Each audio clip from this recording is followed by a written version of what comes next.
Hey, congrats, Stipe. Thank you. I want to start just by asking you about your weight. Everybody, I think, was shocked that you came in as light as you was. Was it because you wanted to get more quickness based on what you saw in the first fight? Not at all. I have a child now, so I don't want to have a dad bod. So it's mostly just trying to keep my body in shape so I look good, because I want to, I want to get a dad bod.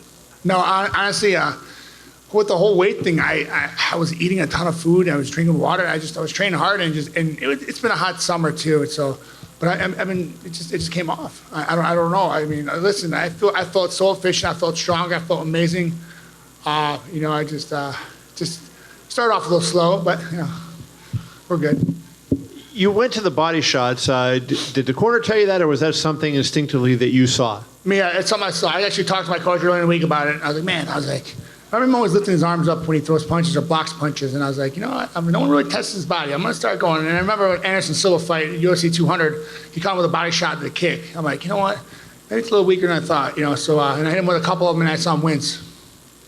And when you were in the early part of the fight, he was landing some shots. He had his hands down. Was that frustrating? Because I know you're a good boxer, and yet he's in there right in front of you with his hands at his side, and he's still landing on you. Yeah, I mean, it sucks. A couple times. I don't know if he was. I feel like I was getting poked in the eye, but maybe he wasn't. I don't know. I was a couple times. I'm like, God, is that a finger? Like, I don't know. I don't know if it was a knuckle. I mean, I wasn't trying to bitch about it, but I don't know if it was. But we overcame it, and listen, he's an amazing fighter. He makes people feel uncomfortable in there, and he did that for the first 2 rounds. But then I started getting my bearings straight. I saw him slowing down. I'm like, okay, this is where I gotta take it now. And then lastly for me, where do you want to go? I mean, Dana talked about he was going to talk to you. Do you do a trilogy with DC? Do you rematch Francis? I mean, do you have any thought? I know you just won the belt, but any idea? That's the number one question after every time about who are you going to fight next? Honestly, I just bought a new home. Been there for 2 weeks. I'm going to go in the hot tub, the pool, let my body rest, and we can figure it out from there. Cool. Congrats again. Thank you, sir. Stipe, right in the middle here. In the first round, Daniel picked you up and he got you in the slam. Yeah, I thought I was up there for like an hour. What was that? I thought we were doing like WWE or something. Is he calling me out? I don't know. It was weird. It was weird, but also, what does it feel like for you to be prone in that position? We've never seen you in that position. It happens. I mean, listen, fight, anything can happen, And he's giving me some good shots on bottom, but I wasn't really worried. I was smart about it. He's tough. He's good. He's an amazing wrestler, and I just. Like I said, I just started off slow in that first 2 rounds. I wasn't me. And in that third round, I knew I was a better fighter. And that's when it gets a little calmer, man. It's nothing but adversity. It's awesome. That's how we're doing here in Cleveland. All week, you seem to be making googly eyes at your daughter. We saw you at the weigh-in. We saw you beautiful. At the When you? How much was she in your mind as you were in the cage? She's always in my mind. It's my homie. It's my sidekick. No matter what happens in this fight game, I'm going to go out there, I'm going to fight. Win, lose, or draw. I'm swinging, I'm going out there, but as long as I know I'm going home with my daughter, that's all I care about. And did it occur to you that you actually finished DC in the same exact position where Jones finished him in this building a couple years ago? I don't really care about that. I care about I got this bad boy back, and I can go home with my daughter. Stipe right here in front of you. Curious what you make of that new belt compared to the one you had before. It's a belt, man. I'm champ again, that's all I care about.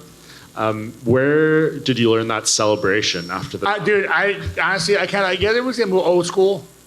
We watched it today, and I kind of franked and tanked it. I just had no idea what I was doing. I kind of just lost. I don't know why I did it. I feel really dumb that I did it. And then I did the suck it. I don't know why. I feel like I didn't know do something with my hands or my feet, and I don't know. I'm an idiot. I'm dumb.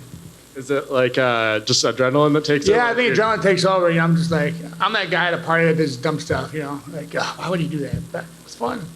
Right. And I think a lot of people going into that fourth round maybe had Daniel up 2-1 or 3-0. You had, I think, the second largest statistical comeback in a championship fight in terms of being outlanded and then finishing the fight. What's going through your mind, when maybe you're getting hit a lot? He hit you with a lot of big shots. What was going through your mind at those points? Stop fighting like a bitch. I was fighting like a bitch. It really was. And, I take nothing from DC, man. Dude's tough. He fought the best world. He's beat the best in the world. And, just finally, it took me a little time to get my mojo. And I just couldn't feel it. I just couldn't feed it. And my one coach told me, man, when you walked in that fourth round, I knew it was going to be over. He's like, I just see it in your face, the way your swagger, your hips are moving. He's like, I knew it was going to be good. I know you said you don't want to think about what's next, but I know DC tried to kind of stick it to you a little bit about waiting out for the rematch and all that kind of stuff. If he does choose to continue fighting, is there any part of you that kind of wants to stick it back to him a little bit? Yeah, I mean, whatever, man. I'm down for whatever. But like, right now, I just want to rest. I want to heal up. I'm going to be 37 on Monday. I feel like I'm 98 right now. And, yeah, we'll figure it out. Stipe, after the win, What's that? Sorry. after the win, you had both Dana and John Jones say you're the greatest heavyweight of all time. That's cool. Does that mean something to you? And where do you think you stand in those rankings? I mean, it's awesome, especially John Jones saying that, and Dana. It's real cool, man. It's cool to be noticed for your accomplishments. Listen, at the end of the day, I just want my daughter to be proud of me. You know, my dad did something in his life. My dad, he fought for a living to give me a better life. That's all I care about. So I guess in the end, is legacy? Is legacy? Oh, it's all about legacy now. At first, I was like, yeah, fuck the legacy. Now I'm like, that's all about legacy. Have a good legacy. But I'm a legacy where I'm a good dude. I'm a tough fighter. I've gone through adversity. I've done a lot. Listen, never been an easy road. I don't mind it. I like it hard because it makes it that much sweeter. And then lastly, I said John mentioned you were the best heavyweight of all time. Is that a fight that interests you at some point? You guys are killing me with these fights. Jesus. Yeah, I mean, I always say I'll fight anyone, honestly. It was really cool to say. Appreciate it. Hope he's doing well. But yeah, I mean, I'm going to fight anyone. No more who you fight next questions, though, okay? Please, I beg of you. I'm joking. You guys. Hey, Steve, down over here. It's right. Who do you want to fight next? No, you're never coming to the fire station again. You're out. DC had 181 significant strikes. It was the most ever in a loss in UFC history. First time you guys fought, you lost in the first round. He hit you with one punch. Did anything change? Did you kind of know what was coming more? Or how were you able to absorb so many blows? Well, I don't know. I knew I was a better fighter. And like I said, those first 2 rounds looked really bad. I know they looked really bad. He was teeing off on me, and I just dug down deep, man. It's a Midwest thing, dude. What kind of ribbing are you going to get when you go back to the fire station? Oh, it's going to be terrible. I don't think I'm going to work again. I might quit. They're going to destroy me. It's not going to be fun. You're trying to go full time. It's got to work. Well, yeah, I got no choice then, yeah. They may bring up that dance at the end. Oh, 100%. They're going to make me do it on the front of the apron. It's going to be terrible. It's going to be awkward. And last thing for me, you weighed in at 230 pounds. Yeah. There's no way you could go to 205. Oh, God, no. No chance, right? No. That was crazy. I couldn't believe I weighed that much. But yeah, it just, like I said, it just wasn't trying anything. I was just working out hard and just eating good and just, drinking a ton of water. I mean, I no joke, I would go and get like a burger just to because I was like, what the hell?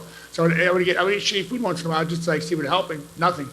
And just kind of, I did a crowd machine during the week. They're like, you're going to stop sweating the minute you get in there. I was still sweating when I was in there. I hope I don't get frostbite. It'd be terrible. Like that with the Antonio Brown. That'd be terrible, right? Clean fight. It'd be terrible. But anyway. But thanks for the article. It was a great article, by the way. You did. Thanks. Thank you. So you were just being honest about getting beat up those first couple of rounds? Oh, 100%. Yeah, in hindsight now, it doesn't matter because you won, but was there ring rust? Was there jitters? Was there an adrenaline dump? What was it? I don't think it was an adrenaline dump. I think it was more like the ring rust and just getting my bearings straight. He's a tough guy, and he's really awkward. He makes it awkward for you. That's what he's good at.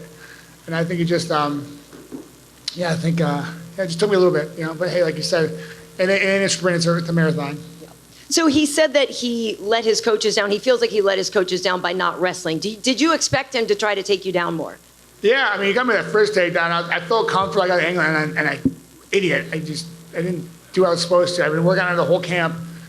And then he lifted me up like, I don't know. I thought he was going to start walking around the octagon or something. He's like, sure, I don't know. And then after that, I felt good. He did it again. I sprawled on him, and I started feeling more comfortable. I knew he was getting tired. I'm like, okay, so it's going to be a lot easier for me because he's an amazing wrestler. He's an amazing fighter. And listen, trust me, when you lose, you feel like you let your coaches down. Like, that's what I did last fight. I feel like I let my coaches down. So obviously you had the joy of your daughter to keep you company all this time, but were there any times during that waiting to get that rematch that it did get a little dark for you and that you didn't, you thought maybe it wouldn't come or it didn't? No, I don't know. I love it. That whole year was awesome. Spending the whole year with her, getting to wake up at 6 a.m, changing a poopy diaper, it's awesome.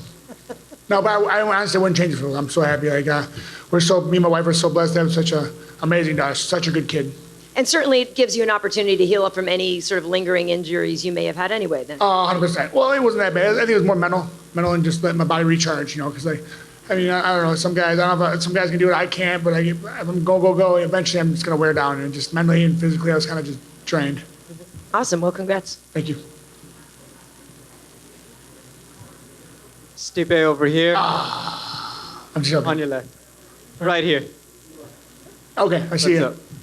All right, so Stipe, obviously there was a lot of talk about what would be next for Daniel, John Jones trilogy, et cetera, et cetera. I know you just want to focus on your fight, but now that you're on the other side of it, how much did it bother you that everyone was talking about that and they just seemed to be overlooking you a bit? I'm used to it. I'm not worried about it. Listen, it's the game we're in. I mean, people want to see this fight. People want to see that fight. Listen, I'm happy I got my opportunity, and look what I got back. Hey, Stipe, just one from me. Congrats on the win, first you. and foremost. Daniel had the really special privilege of sitting down with his kids and watching that E60 special on him. When you talk about legacy, when you inevitably get your own E60, what do you want your daughter to take away from it when she's older? Just, there's a lot of reasons why I wanted this fight. Honestly, I think about it more and more. There's a lot of reasons, not just about me, but it was a lot about me. But I just knew I was a better player. But then I wanted to show my daughter that there's times get tough. Some things gonna happen. You just gotta get back up and just dust yourself off. But then also, a bunch of guys at the station's kids. When I lost, they cried. They all cried, and that really bothered me. I mean, it just irked me. Not in a bad way. I'm like, listen, and I wanted to show them that, listen, sometimes, just my daughter, sometimes it doesn't happen, but you just gotta, and there's a lot of reasons why I wanted this fight. It's just, more for me too, because I knew I was a better fighter, and for my daughter to show her that, things get tough, you get a little adversity, it's okay. You just gotta push through, but also a bunch of guys at the fire station, kids were crying, and they went after I lost, I was like, it happens, it's life. I was like, it's okay. I'm gonna show them that, listen, you're fine, get it back. Thank you. Mm-hmm. Hey, Stipe, just quickly, I just wanted to elaborate. You said before that it wasn't about legacy originally, but now it is. You gave the example about how you wanted to set a good example for, some of the kids in the fire station and stuff. But as far as how you are seen by the MMA community as some of the all-time greats, when did that change for you? When did you decide? Because you've said a lot of times you didn't really care about respect and things like that. When did the legacy become important to you? I think when I had my daughter, just show her that, listen, your dad was a tough dude, He went out there and, he got beat up a couple of times, and he beat a couple guys up, and just, he did well at it. He was good at what he did. And that's when I show her that no matter what you do in life, you work hard, you can build your legacy no matter what it is. Thanks, guys.